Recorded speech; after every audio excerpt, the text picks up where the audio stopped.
Hello, my name is George Chamberlain. I'm with the Center for Responsible Seafood, and I had the great pleasure of meeting and listening to Matthew Coffay, a Ph.D. candidate with the Western Norway University of Applied Sciences.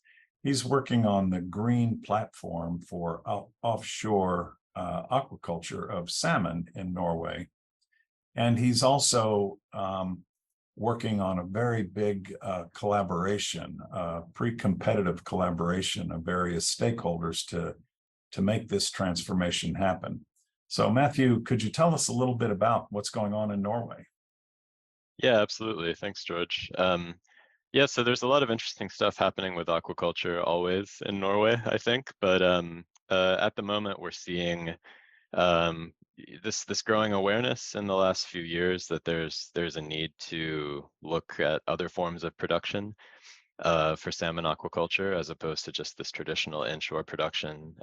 There's a lot of sort of environmental pressure from sea lice and so on, and there's awareness that it's not going to be possible to continue to grow within these current production areas. So of course you have people working on land-based production, and there's a lot happening with that. But I'm connected to a project here that's focused on offshore aquaculture, which I think is really exciting for a lot of reasons. There's a lot of opportunity to make, I think, big sustainability gains. And there's also just I mean, at this point, we're using this sort of fraction of 1% of the economic zone here in Norway. And meanwhile, you have all of this open ocean that in theory, you could be producing salmon out there. So there's a lot of room to grow the industry in a very sustainable way, I think. And the real challenge at this point is bringing all of the necessary stakeholders together. This is always challenging, right? You have companies that are competing directly. You have companies that are sort of spread across the value chain.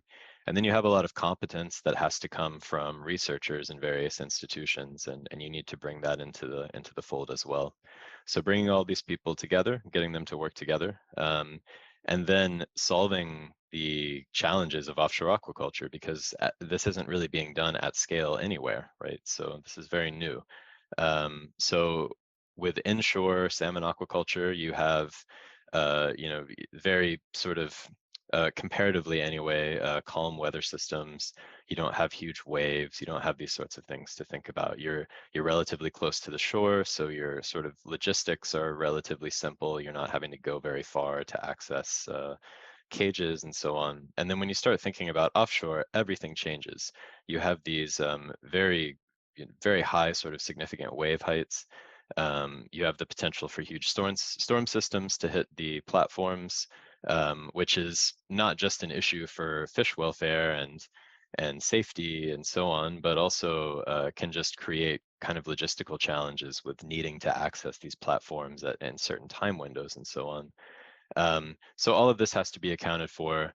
And you also have to think about the entire value chain, because really what we're doing is building an entirely new value chain here. It's not just sort of copying and pasting the existing value chain onto offshore. We sort of have to almost start from scratch in some sense. So there's a big challenge there, and for me personally, I work a lot with business models and business model innovation. That's my area of focus with my research. That's where my consulting background is, and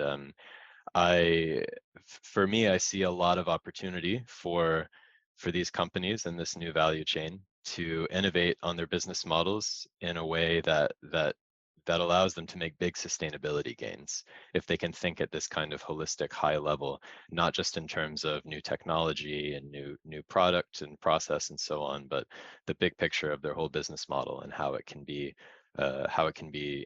innovated upon in a way that allows for improvements in sustainability. So. That's fascinating. And do you see opportunities not only to escape the sea lice issues that are in more inshore waters, but to reduce greenhouse gas emissions and have environmental benefits of going offshore? Yeah, absolutely. One of the sort of prerequisites of this project that we're working on to build this new offshore aquaculture value chain it's we have the word sustainable built into this project title. It should be a sustainable offshore aquaculture value chain. And part of that, from the greenhouse gas emissions perspective, part of that means electrifying all aspects of the value chain and using renewables to power the value chain. So we're thinking in terms of life cycle assessment from the very beginning, and we're trying to map everything out along the value chain and make very intentional decisions about, okay, depending on the energy source and various technology choices, feed related choices, and so on, that all of these choices are going to lead to a very particular CO2 emission per kilogram of salmon produced. So we're trying to be very intentional about that and make good decisions and smart decisions to minimize the carbon footprint as much as possible. Well, Matthew, that's great. When I think back about the dream of aquaculture, I think we've been hearing for 50 years, this fantasy maybe of going into the ocean. Ocean is 70% of the planet. Why aren't we working beyond our immediate coastline? And this is really the first realistic, tangible effort to do that. And it's close to working. It's something that's very, very exciting.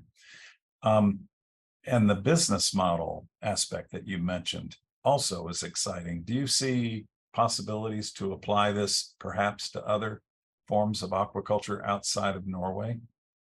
Yeah, I think so. One of the big things that has to happen with a shift towards more sustainable business models is companies have to be willing to cooperate and work together, not just with their suppliers and so on, but in some cases with direct competitors. And that's really something that comes out of the nature of sustainability challenges. I think we have to all sort of acknowledge that these are big challenges, and nobody's going to be able to solve them on their own. One of the things that I think is interesting for me as an American working in Norway, there's this idea that researchers have coined called Nordic cooperative advantage as opposed to competitive advantage, right? So your organization can have various forms of competitive advantage, but working on a project like this, I really do see a significant sort of advantage that comes from the level of trust that exists between companies, even between direct competitors.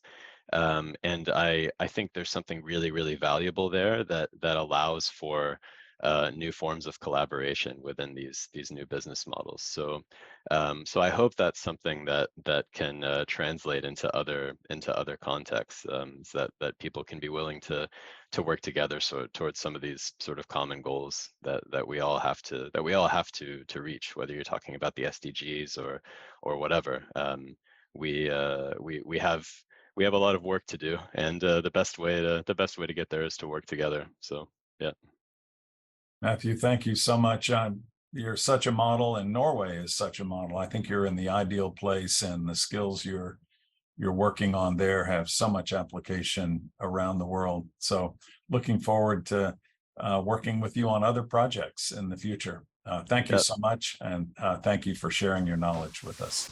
Yeah, thanks, George. Thanks for having me. Bye-bye.